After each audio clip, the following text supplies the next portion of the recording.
Hello friends, आपका स्वागत है हमारे YouTube channel UP board warriors में।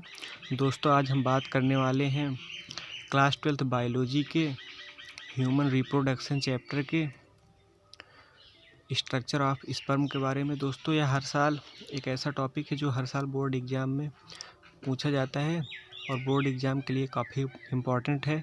तो आइए दोस्तों शुरू करते हैं।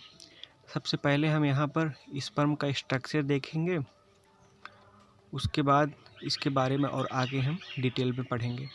दोस्तों, यहाँ पर एक स्पर्म का एक स्ट्रक्चर दिया गया है। मेनली दोस्तों स्पर्म के 3 पार्ट होते हैं। इसके पहले पार्ट को हम हेड के नाम से यानी सिर के नाम से जानते हैं, और इसके सेकंड पार्ट जो होता है दोस्तों उसे मिडिल पीस यानी मध्य भाग कहा जाता है, तथा इसका जो अंतिम पार्ट होता है उसे टेल यानी पुच्छ के नाम से जाना जाता है। इसके हेड में दोस्तों कुछ एंजाइम पाए जाते हैं, और इसके हेड के कॉर्नर में एक जीव द्रव्य कला पाई जाती है, जिसे प्लाज्मा झिल्ली भी कहते हैं। और इसके दोस्तों इसके अग्रपिंडक में कुछ एंजाइम पाए जाते हैं जो इसको एग में प्रवेश करने में मदद करते हैं। और दोस्तों इसके हेड पार्ट में ही केंद्रक युक्त कुछ गुणसूत्री पदार्थ पाए जाते हैं। उसके बाद दोस्तों हम बात करें इसकी मिडिल पीस में, तो इसके दोस्तों मेनली मिडिल पीस में इसके माइटोकॉन्ड्रिया पाई जाती है।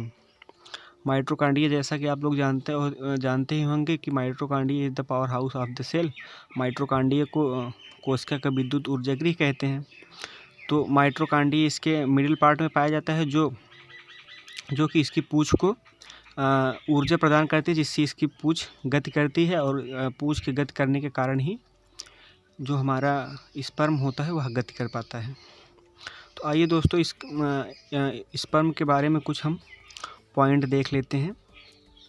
यहाँ पर दिया गया है दोस्तों, मध्य भाग में माइटोकॉन्ड्रिया उपस्थित होती है। जैसे कि मैंने पहले भी बताया कि इसकी मिडिल पार्ट में माइटोकॉन्ड्रिया होती है जो पुच्छ को ऊर्जा प्रदान करती है। उसके बाद अगला पॉइंट दोस्तों, स्पर्म जो होता है एक बार मैथुन में, यानी आप जब एक बार फर्टिलाइजेशन करेंगे तो उसमें 20 से 30 करोड़ शुक्राणु निकलते हैं।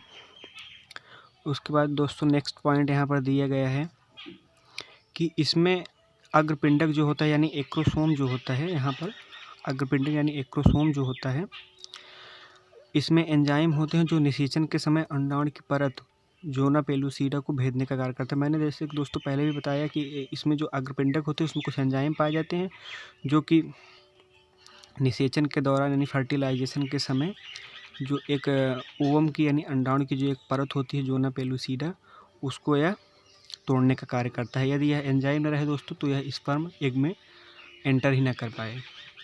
और अगला दोस्तों पॉइंट है कि 60% शुक्राणु निश्चित रूप से आकार व आकृति वाले होने चाहिए। यानी कि फर्टिलाइजेशन यदि अगर आपको कराना है तो उसमें जो लगभग 60% स्पर्म ऐसे होने चाहिए जो सेम साइज एंड शेप के होने चाहिए। अगला पॉइंट यहाँ पर दोस्तों इसमें दिया गया है कि इसमें से 40% आवश्यक रूप से जनन क्षमता के लिए तीव्र गतिशीलता प्रदर्शित करते हैं। उन 60% में लगभग 40% शुक्राणु ऐसे होते हैं जो रिप्रोडक्शन करने के लिए तीव्र गतिशीलता यानी एक प्रकार से कह सकते हैं उत्सुक रहते हैं। तो दोस्तों आज का हमारा यही एक छोटा सा टॉपिक था। आई होप आपको वीडियो पसंद आया होगा। तो मिलते हैं किसी नेक्स्ट वीडियो में नेक्स्ट टॉपिक के साथ। तब तक के लिए धन्यवाद। Thanks for your